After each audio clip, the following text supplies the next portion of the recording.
Bismillahirrahmanirrahim. Dear students, Assalamu alaikum and welcome back to my channel. I am your teacher Muhammad Arslan Shatti and I am back with another important video related to the admission test of the Air University. So Air University का जो computer based test होता है इसका 2026 onwards के क्या pattern है, 2026 और जो अपकमिंग ईयर्स हैं 2027 के, उसके लिए क्या पैटर्न है वो हमने लास्ट वीडियो के अंदर जो है वो डिस्कस किए। लास्ट पार्ट के अंदर हमने उनको इन डिटेल देखा। आज की वीडियो के अंदर हम जो इनका ऑफिशियल सैम्पल पेपर है उसका सोल्यूशन करेंगे ताकि आपको आइडिया हो जाएगा कि पेपर में क्या डिफिकल्टी लेवल है। ऑल्दो आई विल एडवाइस के जो इनका सैम्पल पेपर ऑफिशियल है उससे थोड़ी सी आप जरा ज्यादा टफ एंड के ऊपर जो है वो प्रिपरेशन करें। सैम्पल पेपर इन्होंने थोड़ा सा जरा ज्यादा इजी दिया हुआ है।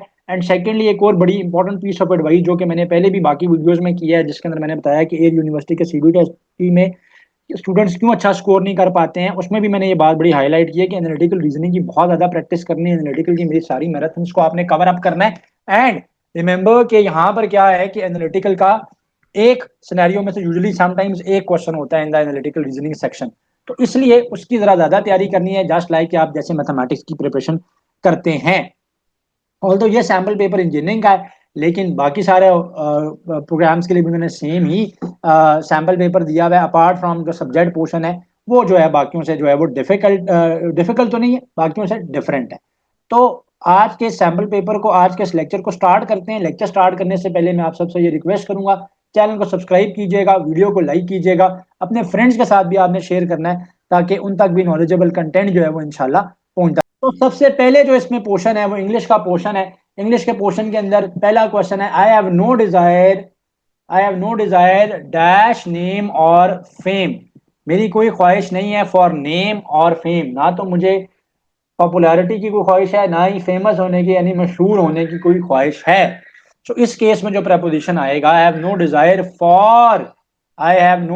फॉर नेम एंड और फेम, यानी मुझे नाम की या शोहरत का की कोई ख्वाहिश नहीं है। So I have no desire for name और फेम। सो जितने भी इंपॉर्टेंट लेक्चर्स बनते हैं related to this test preparation वो इस वीडियो के डिस्क्रिप्शन में टैग्ड है, लाजमी आपने उनको कवर अप करना है। 100% जो है वो आप अपने टेस्ट की प्रिपरेशन जो है वो अच्छे से अच्छे जो है बता के कर सकेंगे। He is too miserly to part dash money, he is too miserly to part, ठीक है ना। अब स्टैंडर्ड इंग्लिश इडियम क्या है, to part with the money. Part with the money का मतलब है यानी अपने पैसे से दूर होना। विद की तो चॉइस यहाँ पे नहीं है, तो यहाँ पे फिर जो क्लोजेस्ट चॉइस बनती है वो बाय बनती है। तो वो क्या बनती है, बाय बनती है, ठीक है। So he is too miserly to part by money, ठीक है। वो इतना कंजूस है कि पैसे से दूरी बर्दाश्त नहीं कर सकता। Dash for over 6 hours I began to lose feeling in my right hand. Have written, having written, had written, has written. So having written for over 6 hours, क्योंकि वो लगातार लिखता हुआ आ रहा है ना। सो हैविंग और साथ एक पास्ट पार्टिसिपल का क्लॉज चलेगा।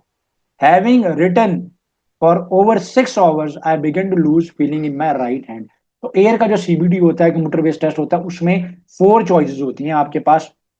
उसमें से जो है ना आपने राइट चॉइस जो है वो मार्क करनी होती है। अनलाइक जैसे कुछ यूनिवर्सिटीज के अंदर 5 चॉइसेस गिवन होती हैं, यहाँ पर 4 चॉइसेस जो है उसमें से आपने आंसर जो है मार्क करना होता है। Having written for over 6 hours I began to lose feeling in my hand. So English के पोर्शन में एक तो इनके यहाँ सेंटेंस कंप्लीशन होती है जिसमें आपने प्रपोजिशन वगैरह इंसर्ट करने हैं या नाउन या स्पेसिफिक मीनिंग कंप्लीट करने के लिए वर्ड्स इंसर्ट करने हैं। उसके अलावा फिर इनके पेपर में एंटोनिम्स और सिनोनिम्स होते हैं। सो डायरेक्टली भी पूछे जाते हैं, सेंटेंस की फॉर्म में भी पूछे जाते हैं। एंटोनिम बताना है बूस्ट का। बूस्ट का मतलब होता है किसी चीज को इंक्रीज करना, बढ़ाना, एक्सपैंड करना, ठीक है। मीनिंग इसका क्या है, इंप्रूव, इंप्रूव, इंक्रीज, इनहैंस, ठीक है, ये इसका मीनिंग है।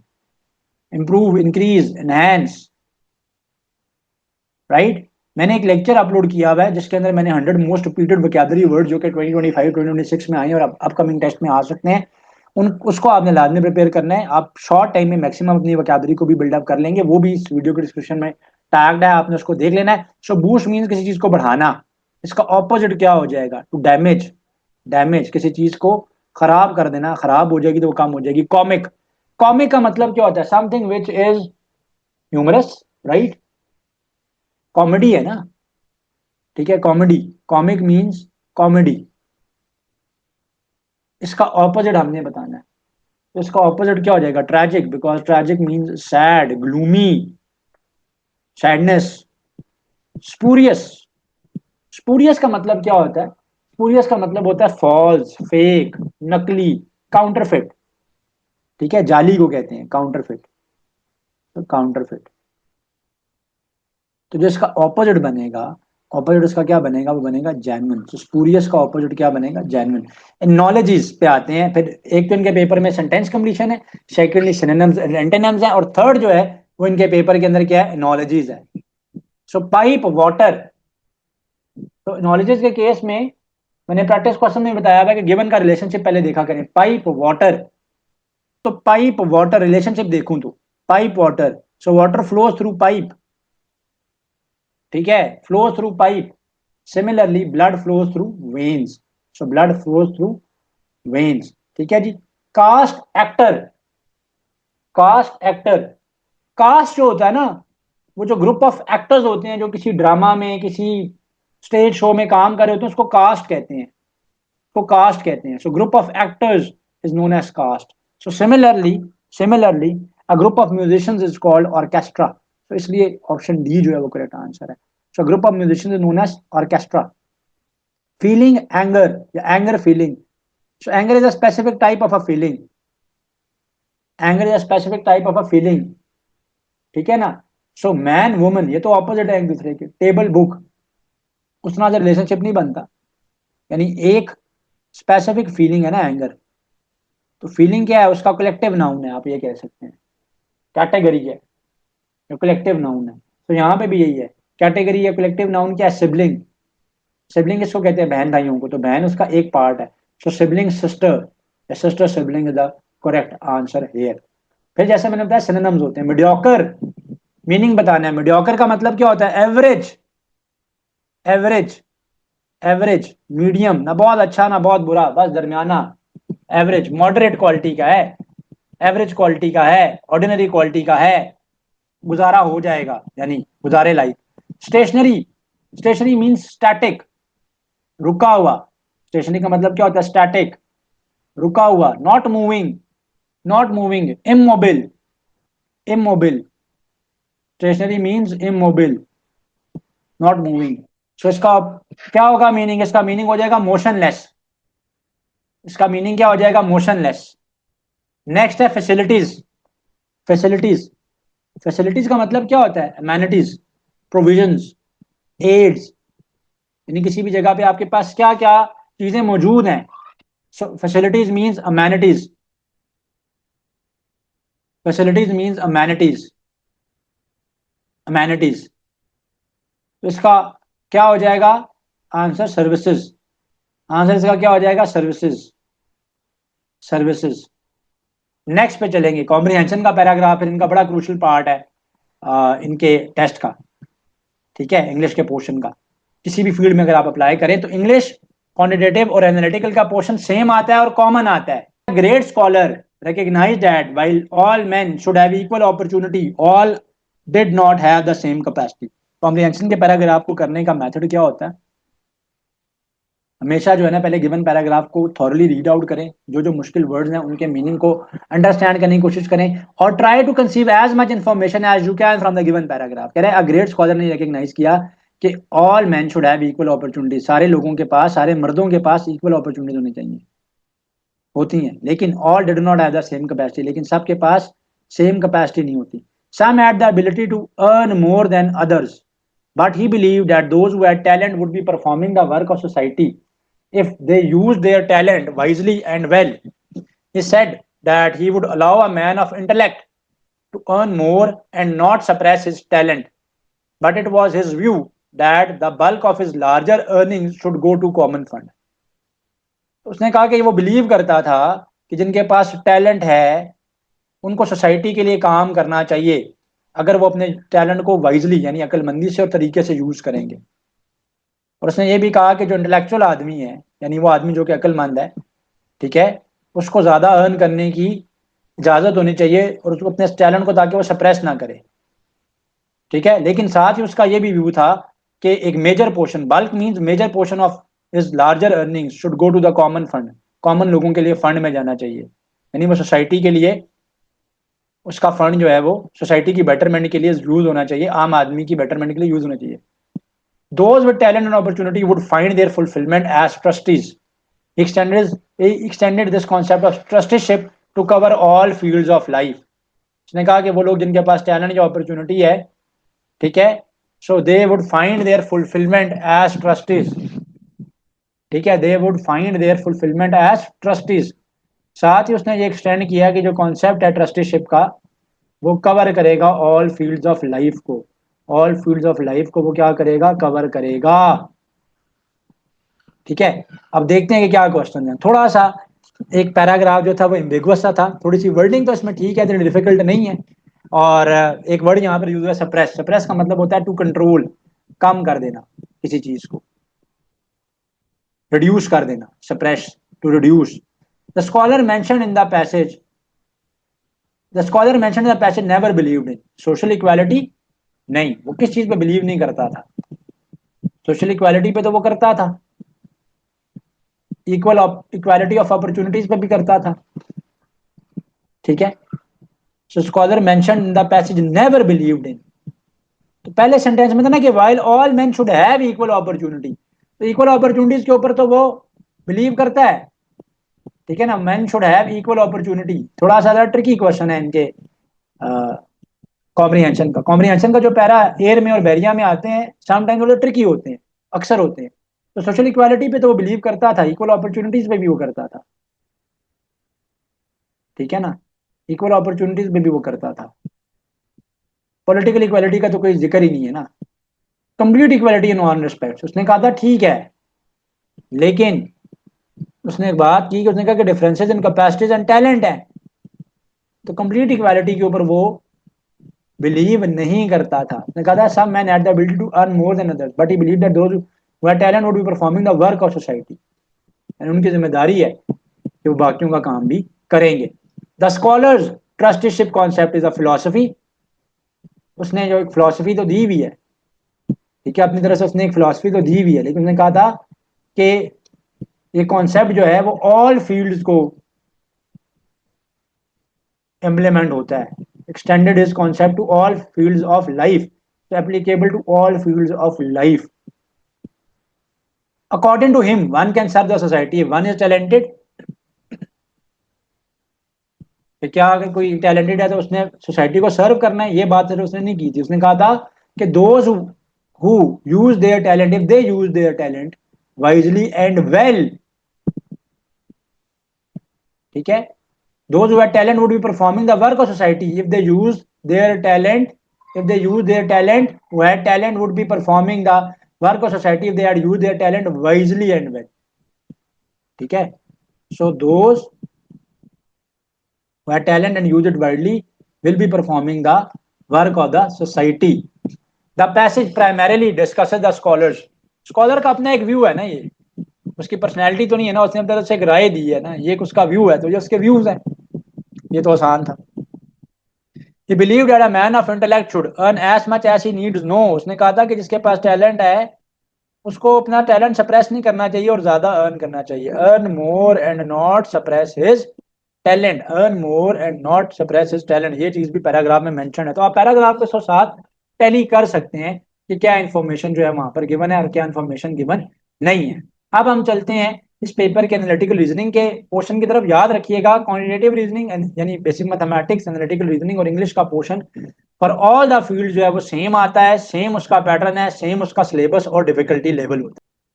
तो एनालिटिकल रीजनिंग का इस सैम्पल पेपर में जो क्वेश्चन है, ठीक है, पहला जो क्वेश्चन है वो लॉजिकल रीजनिंग के। लॉजिकल रीजनिंग या लॉजिकल स्टेटमेंट के जो क्वेश्चन होते हैं आपके एग्जाम्स में वो होते हैं कि जिनके अंदर एक इंफॉर्मेशन आपके पास गिवन होती है, उस इंफॉर्मेशन से रेलिवेंट नीचे कुछ चॉइसेस होती हैं, और समटाइम्स एग्जामिनर ये पूछ रहा होगा कि कौन सी चॉइस उस एग्जामिनर को वीक कर रही है या कौन सा इसमें लॉजिकल आर्ग्यूमेंट ऐसा है जो कि उसको क्या कर रहा है, उसको सपोर्ट कर रहा है। Information that is published is a part of the public record. कह रहा है कि इंफॉर्मेशन जो कि पब्लिश होती है वो पब्लिक रिकॉर्ड का या पब्लिक रिकॉर्ड का पार्ट है। But information that a reporter collects and sources that he contacts must be protected in order for free press to function free of fear। कह रहे लेकिन जो इंफॉर्मेशन एक रिपोर्टर कलेक्ट करता है एंड सोर्सेज जिनसे वो कांटेक्ट में होता है उनको प्रोटेक्ट किया जाना चाहिए, ताकि हमारी प्रेस जो है वो फ्रीली फंक्शन कर सके, यानी बिना किसी खौफ के, बिना किसी खतरे के फंक्शनिंग कर सके। तो बात ये पता चली कि इंफॉर्मेशन जो कि पब्लिश होती है वो पब्लिक रिकॉर्ड का हिस्सा है, और साथ ही उसने कहा है कि वो इंफॉर्मेशन बट, क्योंकि ये देखिए जरा गौर कीजिएगा, बट इंफॉर्मेशन, बट का वर्ड यूज हुआ है, information that a reporter collects and sources that he contacts must be protected in order for our free press to function free of fear. So the above argument is most severely weakened by which one of the following statements? ये जो above argument है, ठीक है, ये कौन सी statement इसको सबसे ज्यादा वीक बनाएगी? Public information is usually reliable. देखिए, इसका उसके वीक होने से या स्ट्रांग होने से कोई रिलेशनशिप या ताल्लुक नहीं है। एक जेनेरिक उसने इंफॉर्मेशन दी हुई है ऑप्शन ए में कि public information is usually reliable. Reliable हो भी सकती है, नहीं भी हो सकती, उसके बारे में कि जो पब्लिक इंफॉर्मेशन है वो रिलायबल है या नहीं है, उसके बारे में उसने कोई इतना ज़्यादा आर्ग्यूमेंट नहीं किया। हाँ, स्टार्टिंग लाइन में उसने ये बात की कि इन्फॉर्मेशन जो पब्लिश होती है पब्लिक रिकॉर्ड का हिस्सा है। अब वो कितनी करेक्ट है या कितनी इनकरेक्ट है, उसका इस पैराग्राफ की जो कंक्लूजन है उसके ऊपर कोई असर नहीं पड़ रहा। कंक्लूजन ये है कि उसकी डिमांड क्या है? उसकी डिमांड ये है कि वो रिपोर्टर्स और रिपोर्टर्स के वो कॉन्टैक्ट्स जो ये खबर हम तक लेकर आते हैं, they should be protected, they should be protected, ताकि प्रेस जो है, यानी वो लोग जो कि सहाफत के शोबे से एफिलिएटेड हैं, वो सारे के सारे क्या हों, वो सारे के सारे फ्रीली काम कर सकें। अच्छा, तो ये बात तो उससे रेलिवेंट नहीं हुई। अनडॉक्यूमेंटेड एविडेंस में be use to convict an innocent person, इसका तो कोई रिलेशनशिप ही नहीं बनता। ऊपर बड़ी बात है, कह रहा है कि अनडॉक्यूमेंट एविडेंस यूज करें और ऐसा आदमी जिस पर इल्जाम लगा है उसको ताकि सजा देने में, यानी convict an innocent person, undocument evidence में भी यूज, यानी ऐसा डॉक्यूमेंट जो कि रियल नहीं है वो इनोसेंट पर्सन को भी सजा देने के लिए इस्तेमाल हो सकता है। तो लॉजिक ही नहीं बन रही ऊपर वाले उसके साथ, पैराग्राफ के साथ। Members of the press act ethically in most cases, ये स्टेटमेंट उसको ना सपोर्ट कर रही है अगेन, ना वीक कर रही है। ठीक है, ऑप्शन डी अगर आप देखें, कह रहे हैं the sources at a reporter contacts are usually willing to divulge their identity. ठीक है, the sources at a reporter contacts are usually diverge their identity, sorry वो और वर्ड होता है, ये और वर्ड होता है। ठीक है, डाइवर्ज का मतलब होता है रिवील कर देना, अपने आप को बता देना कि मैं कौन हूं, मैं कौन नहीं हूं। तो अगर ऊपर एग्जामिनर कह रहा है, स्टेटमेंट में ये कह रहा है कि भाई जो सोर्सेज हैं उनको तो बचा के रखना चाहिए, उनकी तो प्रोटेक्शन करनी चाहिए, नीचे खुद ही कह रहा है कि सोर्सेज जो रिपोर्टर के हैं वो अपने आप को क्या कर दें, वो मर्जी से यानी विलिंगली अपनी आइडेंटिटी को रिवील कर दें। डाइवर्ज देयर आइडेंटिटी यानी रिवील देयर आइडेंटिटी, रिवील। ठीक है, अनहाइड करना कहते हैं डाइवर्ज को। तो ये तो बिल्कुल उसके ऑपोजिट हो गया, क्योंकि ऊपर ये डिमांड की जा रही थी कि सोर्सेज को प्रोटेक्ट किया जाए, उनकी आईडीज को हाइड किया जाए, उनकी आईडीज को क्या किया जाए, हाइड किया जाए। आगे चलेंगे, पैसेज आ गया। इस पैसेज से 3 क्वेश्चन जो है वो पेपर के अंदर जो है वो उसने पूछे हुए हैं। 6 furniture items, chair, table, cupboard, sofa bed and carpet are being placed in rooms, each of which can accommodate 2 furniture items and no more than 2.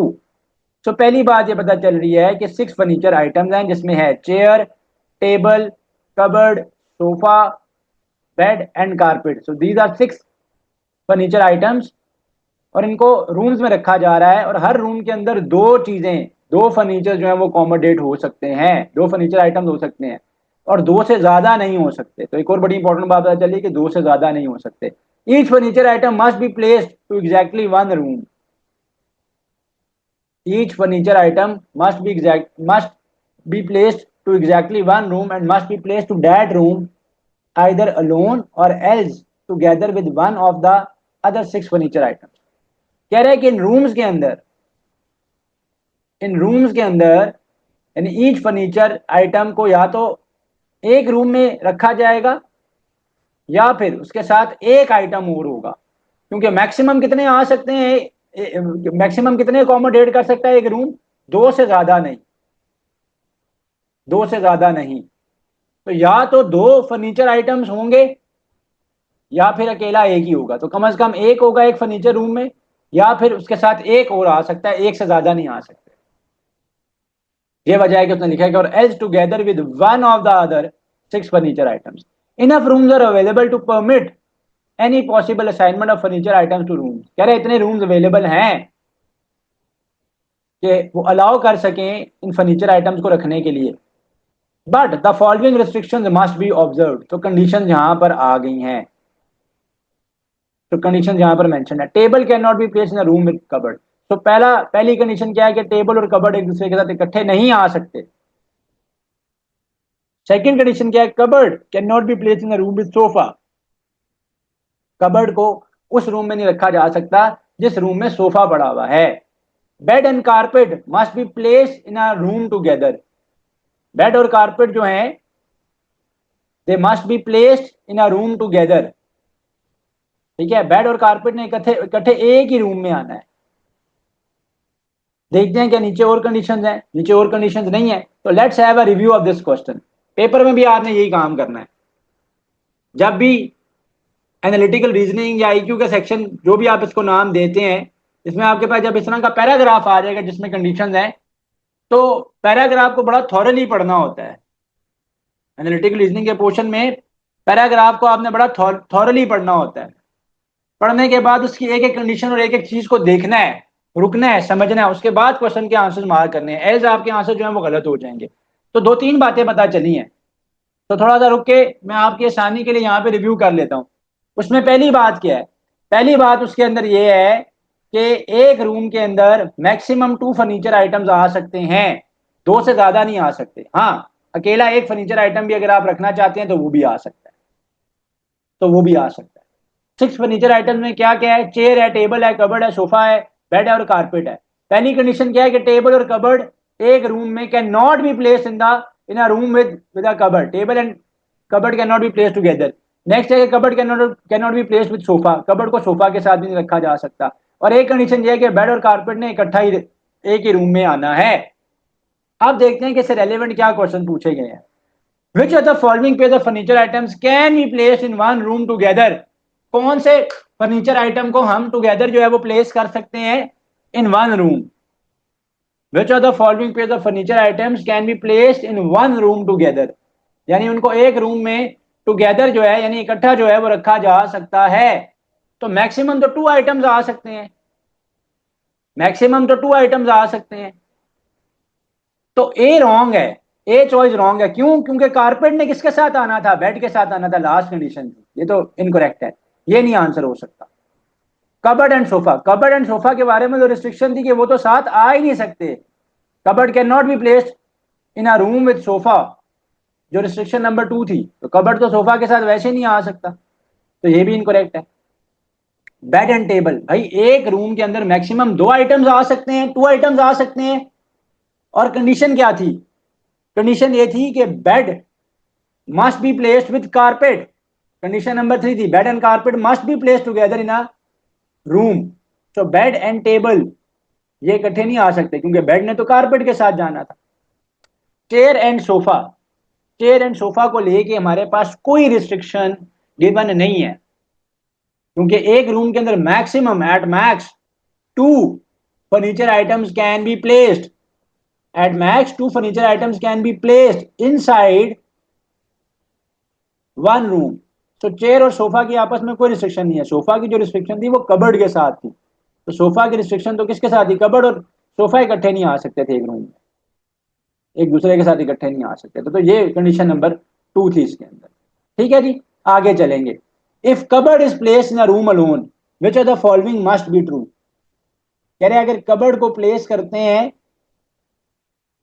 एक रूम में अकेला, which of the following must be true.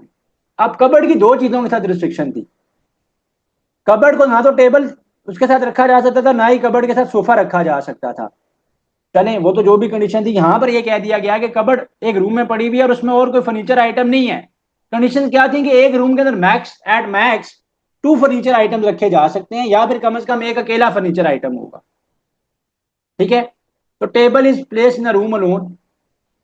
Table का cupboard के साथ कोई उस तरह से रिलेशनशिप नहीं है। हो सकता है कि टेबल जहां पे पड़ा हुआ है टेबल के साथ कोई और चीज पड़ी हुई हो, टेबल के साथ चेयर पड़ा हुआ उस रूम में।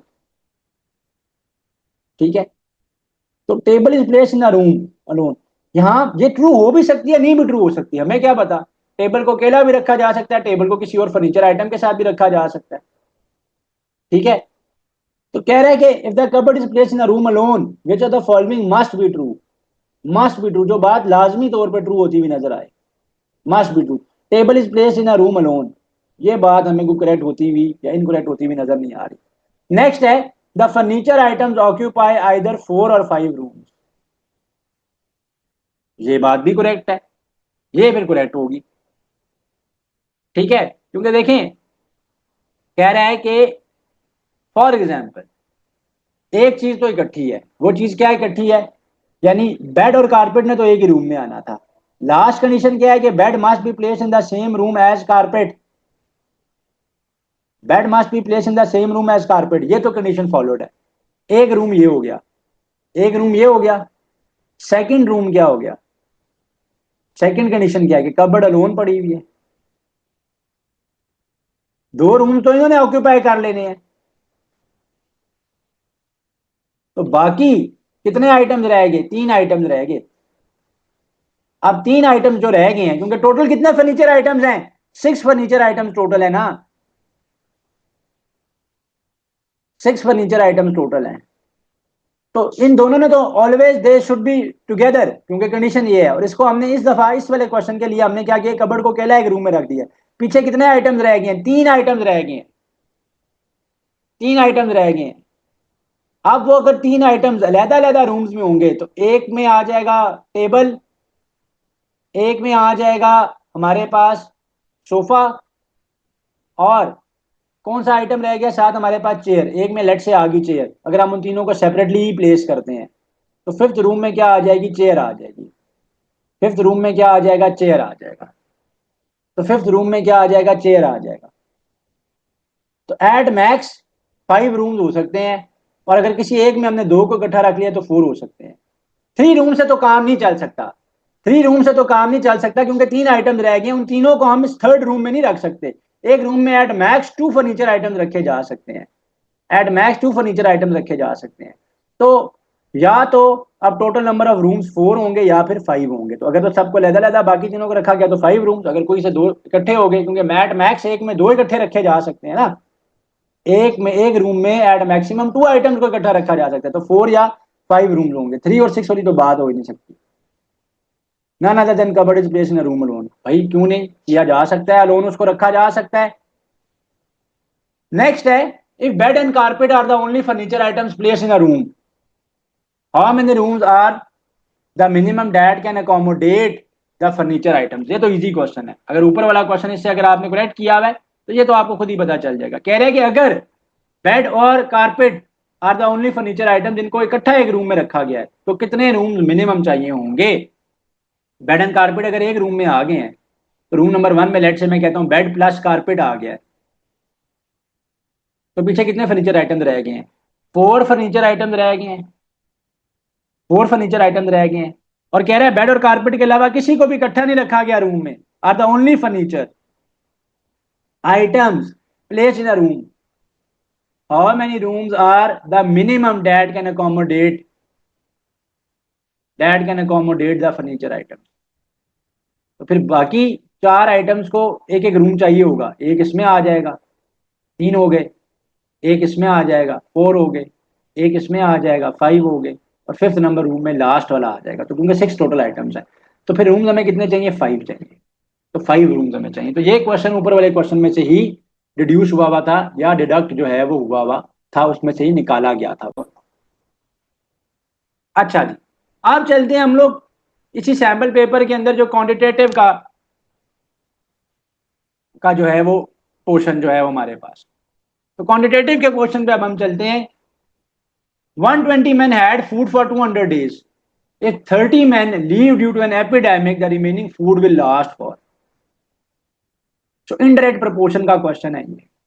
क्यों? क्योंकि लोग जितने ज्यादा होंगे फूड उतने कम डेज के लिए जो है वो चलेगी।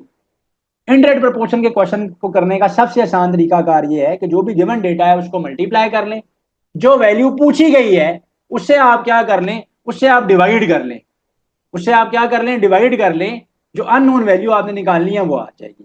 तो क्वेश्चन में कह रहा है if 120 men had food for 200 days, if 120 men had food for 200 days and if 30 men leave due to an epidemic, the remaining food will last for। ऐसे क्वेश्चन मैंने आपको क्वांटिटेटिव के जो प्रैक्टिस क्वेश्चन दिए करवाए में या मैराथन करवाई में बहुत ज्यादा है। तो क्या है उनका मेथड करने का सबसे आसान, क्या गिवन डेटा को आप क्या कर लें, मल्टीप्लाई कर लें। तो 120 लोगों का खाना है फॉर 200 डेज, तो ये टोटल मील्स बन जाएंगी, ऐसा ही है। अब हमने बताना है ना कि फूड कितने डेज के लिए चलेगी, अननोन हमने निकालना है। और जो आज डेटा है उसके लिए क्या बताया गया, उसके लिए बताया गया कि 30 लोग चले गए हैं। तो टोटल स्टार्ट में कितने थे, 120 मैन थे। व्हेन 30 मैन लेफ्ट, तो पीछे कितने लोग रह गए, 90 लोग रह गए। डिवाइड कर दें, आंसर आ जाएगा। तो जीरो को जीरो के साथ कैंसिल कर दिया, 3 3 जा, 3 4 जा, ठीक है। ऊपर आ जाएगा 800, नीचे आ जाएगा 3। तो 4 इंटू 2 करेंगे, 800 आ गया। 800 डिवाइड बाई 3 है, 3 2 जा 6, 2 और 0 आ गया, ठीक है। 3 6 जा 18, अगेन 2 और 0 आ गया, 3 6 जा 18, अगेन 2 बचा।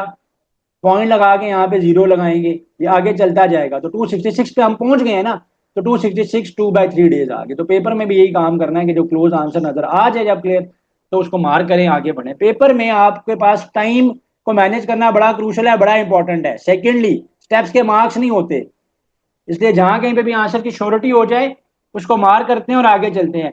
What is the sum of the first 3 prime numbers, very easy question. Sum of the first 3 prime numbers बताएं, लेकिन स्टूडेंट्स को गलत कर देते हैं।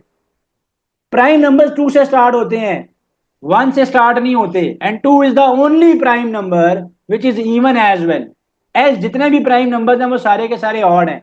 प्राइम नंबर्स कौन से होते हैं, जो 1 के टेबल में आते हैं और अपने टेबल में आते हैं। 2 है पहला prime number, second prime number है 3, उसके बाद का प्राइम नंबर है 5। ऐड कर दें 2 और 3 5, 5 और 5 10। तो ये बहुत आसान सवाल था। अच्छा जी, very favourite question of examiners, if a ratio b is equal to 3 ratio 5 and a ratio c is equal to 5 ratio 7, very frequently asked question, what is the value of b ratio c। तो आपको ये कहा जा रहा है कि आप ये बताएं कि b ratio c की वैल्यू क्या होगी। तो पहले देखना पड़ता है इस तरह के क्वेश्चन में कि कॉमन क्या है, आपको ये देखना पड़ता है कि कॉमन क्या है। तो अगर a रेशो b की वैल्यू 3 रेशो 5 है एंड a रेशो c की वैल्यू गिवन क्या है, 5 रेशो 7 गिवन है, तो हम ये देखते हैं, हमने हमने क्या बताना है, हमने बताना है बी रेशो सी की वैल्यू बतानी है, बी रेशो सी की वैल्यू बतानी है। अब इन दोनों में कॉमन क्या है, इन दोनों में कॉमन क्या है, इन दोनों में कॉमन है ए, इन दोनों में क्या कॉमन है, ए कॉमन है। तो यहां पर ए की वैल्यू क्या है, ए की वैल्यू 3 है, दूसरी रेशो में ए की वैल्यू क्या है, 5 है। तो एक में ए की वैल्यू 5 है, एक में ए की वैल्यू 3 है, तो इसको कॉमन करना पड़ेगा हमें। तो कॉमन करने के लिए क्या करेंगे, इस वाली वैल्यू को इधर मल्टीप्लाई करवाया करें, जो भी कॉमन होता है। अगर बी होता तो बी के लिए करते हैं, अभी ए है तो ए के लिए करेंगे, इसको यहाँ पे करवाएं। तो जब इसको यहाँ पर हम लोग मल्टीप्लाई करवाएंगे तो ये क्या बन जाएगा, ये बन जाएगा 15 रेशो 25। और ये क्या बन जाएगा, ए रेशो सी क्या बन जाएगा, ए रेशो सी बन जाएगा 15 रेशो 21, 15 रेशो 21। अब ए दोनों में सेम हो गया, 15 हो गया। ये ए रेशो बी पड़ा हुआ था, ए रेशो बी पड़ा हुआ था, तो ये बी जो है वो 25 है और सी क्या है, 21 है। सो 25 रेशो 21 है, सो 25 रेशो 21 है। तो 25 रेशो क्या आ जाएगा, 21 आ जाएगा। सो 25 रेशो 21 आ जाएगा यहाँ पर, राइट जी। तो जब भी इस तरह का क्वेश्चन आ जाता है कि जी ए रेशो बी गिवन है और बी रेशो सी गिवन है, तो बी कॉमन है, बी के लिए फिर आप पहले सेम करें, उसके बाद जो रेशोज निकालनी है उनको आप कलेक्ट कर लें सिंपली, बस। तो यही काम यहाँ पे सिर्फ उसने ट्रिक किया हुआ एग्जामिनर ने सैंपल पेपर में, तो उसने ए को कॉमन किया, यूजुअली बी को किया हुआ होता है। तो जो भी रिगार्डलेस ऑफ जो भी वेरिएबल कॉमन है, काम यही करना है। कह रहे आर की वैल्यू -2 है, एस की वैल्यू 5 है, फाइंड आउट करते हैं value of R square to R plus S. R की जगह पे आर की वैल्यू पुट कर लेते हैं, तो R square to R plus S है, आर की जगह पे मैंने पुट कर लिया, आर की जगह पे मैंने पुट कर लिया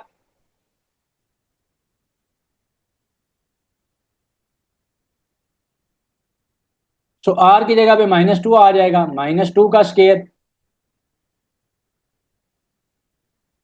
into 2r plus S, 2 into -2। अब इससे आसान क्या दिया आपको एग्जाम में, +5। सो -2 का स्केयर 4 आ रहा है, -4 प्लस 5, -4 प्लस 5 जो है वो 1 होता है, 4 इंटू 1 कर लेंगे 4 आ जाएगा, इजी था। नेक्स्ट क्वेश्चन है, कह रहे हैं ए की वैल्यू अगर 3 into two C square plus 3c plus 4 है, तो what will be the value of A if C is -1। तो this is also super simple mathematical question है। ए की वैल्यू जो है वो 3 इंटू टू सी का स्केयर है, -1 का स्केयर क्या हो जाएगा, +1 हो जाएगा। मैं डायरेक्ट वैल्यूज प्लग इन कर रहा हूँ, +3 इंटू -1 हो जाएगा, +4 हो जाएगा, +4 हो जाएगा। ठीक है, तो 3 इंटू, पहले ब्रैकेट को सॉल्व करना ना, बॉर्ड मैथ रूल है। सो 2 इंटू 1 2, 2 और -3, -1 और 4 क्या आ जाएगा, +3 आ जाएगा। तो 3 का क्या हो जाएगा, 9। 2x प्लस 4 की वैल्यू b के इक्वल है। आपसे पूछा जा रहा है कि 6x प्लस 12 की वैल्यू बताएं क्या आएगी। 6x प्लस 12 की वैल्यू 3b आ जाएगी। रीजन, भाई 2x प्लस 4 की वैल्यू क्या गिवन है, value is given as b। इसको 6x प्लस 12 बनाना है तो दोनों तरफ क्या कर लेंगे, हम 3 से मल्टीप्लाई कर लेंगे। तो यहाँ पे जब मैं 3 से मल्टीप्लाई करूंगा तो ये आ जाएगा 6x प्लस 12, और ये क्या आ जाएगा, ये आ जाएगा 3b, ये आ जाएगा 3b। तो राइट साइड पे क्या आ गया, सिंपली 3b आ गया। What will be the perimeter of a circle of 56 centimetre diameter. वैसे आई एम वेरी सरप्राइज कि सर्कल का तो पेरीमीटर होता ही नहीं है। सर्कल का जो पेरीमीटर होता है उसको हम बेसिकली क्या कहते हैं, उसको हम लोग जो है, हम लोग नाम देते हैं उसको सरकमफ्रेंस का। ठीक है, तो अब I don't know deliberately examiner ने जानबूझ के यहाँ पे ये वर्ड यूज किया है स्टूडेंट्स कंफ्यूजन में। तो सरकमफ्रेंस होता है सर्कल के केस में। और सरकमफ्रेंस का फॉर्मूला क्या होता है, 2πr। सरकमफ्रेंस का फॉर्मूला क्या होता है, 2πr, या फिर pi into D, pi into D. एक सर्कल ड्रॉ करते हैं आप, एक सर्कल है, ये सर्कल का सेंटर है, यहाँ से यहाँ तक रेडियस है, और ये पूरा जो है वो डायामीटर है। और इसका सरकमफ्रेंस क्या है, सरकमफ्रेंस उसका ये है कि कोई यहाँ से चले इस पूरे सर्कुलर ट्रैक पे, घूमता हुआ आए और वापस जो है ना यहाँ पर आ जाए। ठीक है जी, राइट। सो बहरहाल, तो यहाँ पे डायमीटर तो गिवन है 56, इसको पाई इंटू डी कर लेंगे। पाई की वैल्यू को मैं 22/7 ले रहा हूँ। अच्छा, पेपर में देख लेना है कहाँ पे 3.14 लेनी है, कहाँ पे 22/7 लेनी है। देखें 56 कटता है ना, कैंसिल होता है ना 22/7 के साथ, कैंसिल हो जाता है, तो उसकी कटिंग कर लेंगे। 7 1 7, ठीक है, 7 8 56, तो 22 इंटू 8 कर लेंगे, आंसर आ जाएगा। तो 22 इंटू 8 कर लेते हैं, 2 16 का 6, 1 चला गया, कह रही है 2 16, 1 ऐड करेंगे, 176 into. What is the perimeter of a rectangle that is twice as long as it is wide and has an area of 128 metre square. कह रहा है कि एक रेक्टेंगल का पेरीमीटर क्या होगा जिसका एरिया 128 मीटर स्क्वायर है। एरिया गिवन है 128 मीटर स्क्वायर, और इसकी जो लेंथ है, इसकी जो लेंथ है वो डबल है, लेंथ जो है वो इसकी डबल है उसकी विड्थ से। तो लेट सपोज इसकी विड्थ है x, तो लेंथ इससे डबल है 2x। एरिया गिवन है, एरिया, ये इसकी लेंथ होगी, ये इसकी विड्थ होगी। एरिया गिवन है, पहले हम विड्थ और लेंथ निकाल लेते हैं, फिर हम पेरीमीटर फाइंड आउट करते हैं। पेरीमीटर का फॉर्मूला क्या होता है, 2 into length plus width, 2 into length plus width इसके पेरीमीटर का फॉर्मूला होता है। किसी भी शेप की, किसी भी फिगर की जितनी भी साइड्स होती हैं, उन सबको जब हम सम करते हैं, उन सबको जब हम सम करते हैं तो हमारे पास क्या आता है, हमारे पास क्या आ जाता है, हमारे पास पेरीमीटर आ जाता है। लेकिन यहाँ पे पहले एरिया गिवन है ना 128, तो एरिया क्या होता है, length into width. In case of a rectangle it's length into width. So length here is 2x, width here is x, whereas the area given is 128। तो पहले तो 2 के साथ ये कैंसिल हो जाएगा, 64 आ जाएगा, इधर आ जाएगा एक्स स्केयर, दोनों तरफ क्या कर लेंगे, अंडर रूट ले लेंगे। जब दोनों तरफ अंडर रूट ले लेंगे, एक्स की वैल्यू क्या आ जाएगी, एक्स की वैल्यू जो है वो 8 आ जाएगी, एक्स की वैल्यू जो है वो 8 आ जाएगी। एक्स की वैल्यू क्या आ गई, 8 आ गई। तो 2 इंटू लेंथ प्लस विड्थ, तो विड्थ जो है वो 8 है, लेंथ जो है वो 16 है, तो 2 इंटू लेंथ प्लस विड्थ करके पेरीमीटर निकालेंगे। 2 इंटू 8 प्लस 16 करेंगे, 8 और 16 क्या आ जाएगा 24, 24 इंटू 2 कर लेंगे तो 48 आ जाएगा। तो 48 मीटर जो है उसका पेरीमीटर है। फिजिक्स का पोर्शन है इसका। The vertical component of acceleration of a projectile. Projectile motion क्या है, कल भी जब हमने एक्सरसाइज की थी फिजिक्स की तो उसमें भी वहां पे मैंने बताया था कि प्रोजेक्टाइल वैसे भी पेपर के लिए बड़ा इंपॉर्टेंट है। रेंज, टाइम, इसका निकालने का फॉर्मूला आने चाहिए, मैक्सिमम रेंज किस एंगल पे है, ये अक्सर पेपर के अंदर होते हैं। तो vertical component of acceleration of a projectile, तो प्रोजेक्टाइल जो है वो क्या होता है कि वो टू डायमेंशनल मोशन होता है। वो लॉन्ग द एक्स एक्सिस भी होता है, लॉन्ग द वाई एक्सिस भी होता है। तो in projectile motion the only acceleration which is acting vertically is gravity, is the value of g, is the value of g. So option B here is correct, is equal to the gravitational acceleration. So reason मैंने बता दी। 31 torque depends upon, very easy, force and moment arm। torque तो property force and moment arm। Next question है, a raindrop of mass m is falling vertically through the air with a steady speed v. The raindrop experiences a retarding force kv due to the air where k is a constant, where k is a constant. The acceleration of free fall is g. Which expression gives the kinetic energy of the raindrop? Which expression gives the kinetic energy of the raindrop? So कह रहा है कि एक rain drop है जिसका mess m है, वो freely fall कर रहा है, ठीक है, विद स्टेडी स्पीड v। उसको जो रिटार्डिंग फोर्स मिल रही है वो kv है, और जबकि k जो है वो कांस्टेंट है। तो एक्सेलरेशन ऑफ ग्रेविटी जो है वो तो फ्री फॉल है, जी है। कौन सा एक्सप्रेशन जो है ना वो kinetic energy of rain drop को रिप्रेजेंट करेगा? तो एक बात ये याद रखें कि रेन ड्रॉप जब ऊपर से नीचे आ रहा है, so let me draw a rain drop. तो एक रेन ड्रॉप है जिसका मैस है m, वो अगर नीचे की तरफ आ रहा है, तो नीचे की तरफ जब आ रहा है तो उसका वेट तो डाउनवर्ड है mg। जो अपवर्ड रिटार्डिंग फोर्स है वो यहाँ पर गिवन है, वो गिवन है यहाँ पर कितनी kv। सो mg जो है वो यहाँ पर इक्वल है किसके, kv के इक्वल है। हमने बताना क्या है, ये तो कांस्टेंट गिवन है। हमने बताना कि काइनेटिक एनर्जी जो है ना वो उसकी किससे रिप्रेजेंट होगी। सो काइनेटिक एनर्जी का फॉर्मूला क्या होता है? काइनेटिक एनर्जी का फॉर्मूला होता है, मूविंग बॉडी की जो काइनेटिक एनर्जी होती है, जैसे ये रेन ड्रॉपलेट फॉल डाउन कर रहा है तो काइनेटिक एनर्जी का फॉर्मूला है एम वी स्केयर। हमें यहाँ से वी निकाल के यहाँ पे प्लग इन करना पड़ेगा इस फॉर्म में। तो वी की वैल्यू क्या आ रही है? वी की वैल्यू आ रही है एम जी डिवाइडेड बाई के। इस फॉर्मूला में हम इसको कर देते हैं प्लग इन, 1/2 अपनी जगह पे, एम अपनी जगह पे। वी की जगह पे जब मैं ये वैल्यू पुट करूंगा तो वी का स्केयर क्या आ जाएगा, M square G square divided by K का square. M square G square divided by K का स्केयर हो जाएगा। क्यों? क्योंकि वी की वैल्यू एम जी बाई के है ना, सबका ही होल स्केयर हो जाएगा। 1/2 अपनी जगह पे, M into M square M cube G का स्केयर डिवाइडेड बाई के का स्केयर, डिवाइडेड बाई के का स्केयर आ जाएगा। सो डिवाइडेड बाई क्या आ जाएगा, के का square. So M cube G square divided by K का स्केयर आ जाएगा। So this is M cube G square divided by 2k square divided by 2k square. So now let us move on to the chemistry portion of this paper। जो हमारा official sample paper है, ऐसे chemistry का portion करते हैं।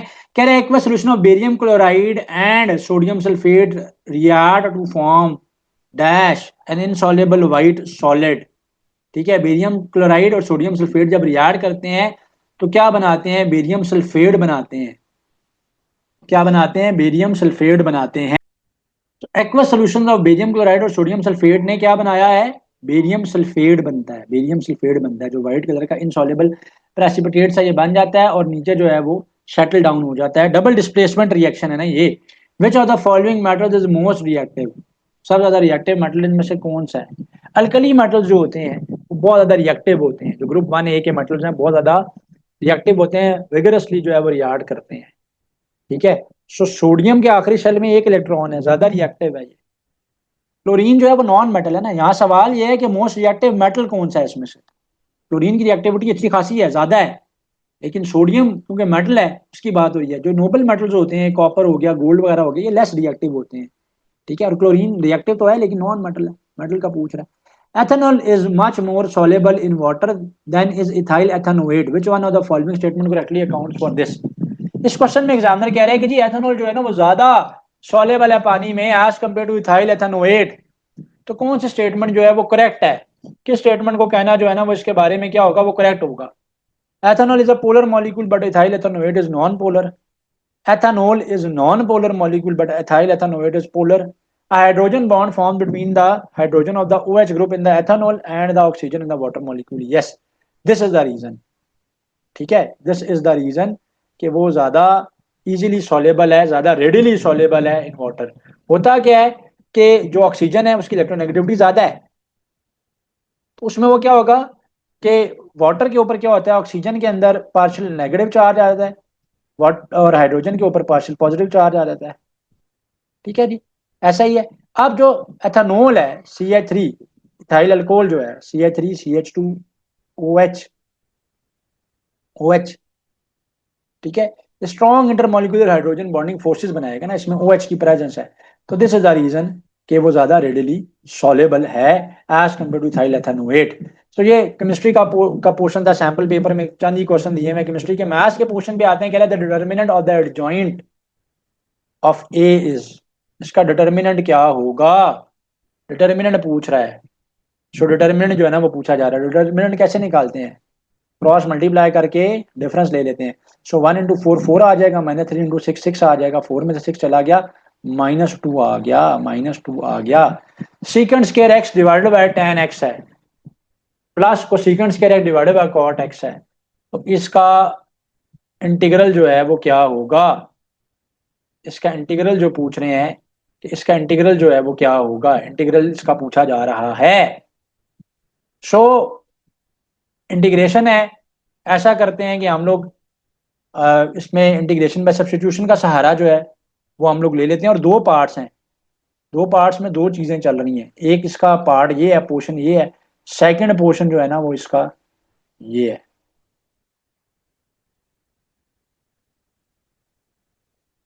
ठीक है ना, एक पोर्शन इसका ये है, सेकंड पोर्शन जो है ना वो इसका ये है।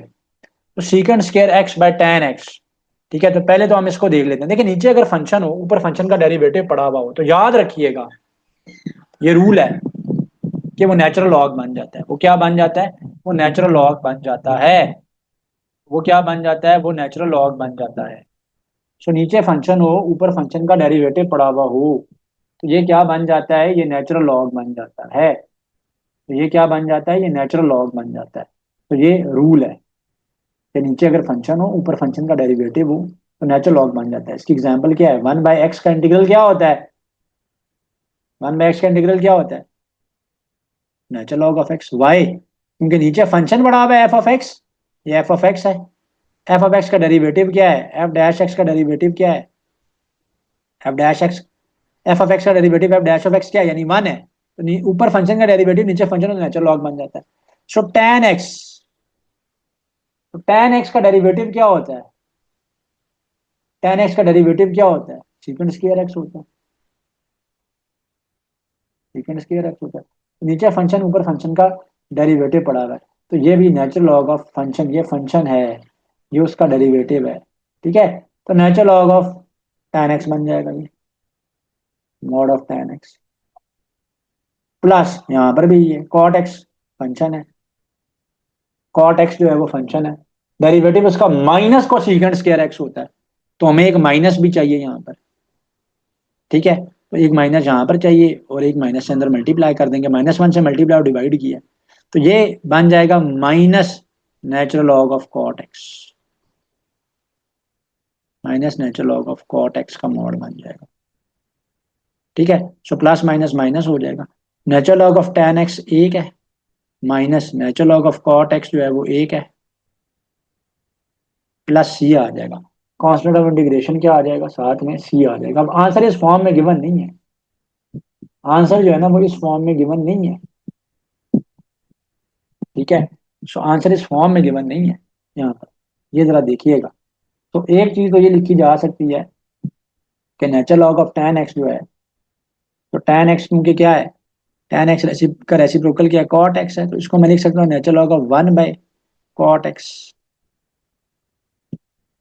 नीचे वाला जो है वो आके ऊपर क्या हो जाएगा, नेचुरल लॉग ऑफ 1 जो है वो तो कांस्टेंट ही होगा, और minus natural log of cot x हो जाएगा, मैथ्स का रूल है। So minus natural log of cot x plus C आ गया। तो natural log of one constant है, कांस्टेंट में कांस्टेंट कांस्टेंट चला गया, -2 time the natural log of cot x plus C बन रहा है ये। पता नहीं या तो उसने माइनस साइन मिस कर गया ये अपने सैंपल पेपर में, यहाँ पे सिर्फ एब्सोल्यूट वैल्यू को लिया। खैर माइनस का साइन तो रहेगा, एब्सोल्यूट वैल्यू वाला तो यहाँ पे चक्कर ही नहीं है। कुछ थोड़ी सी एम्बिग्यूटी इन्होंने सैंपल पेपर में चॉइसेस में की है। T8 पे आते हैं, limit x approaches to 1 1 minus x. इसमें जीरो के अलावा तो कोई चारा नहीं बन रहा। जब लिमिट एक्स अप्रोचेस टू 1 इसमें प्लग इन होगी 1 माइनस एक्स, जब ये प्लग इन होगा तो क्या आएगा, √1 माइनस वन ही आ जाएगा, √0 आ जाएगा। √0 क्या होता है, जीरो ही होता है, जीरो आ जाएगा इसका आंसर। राइट जी।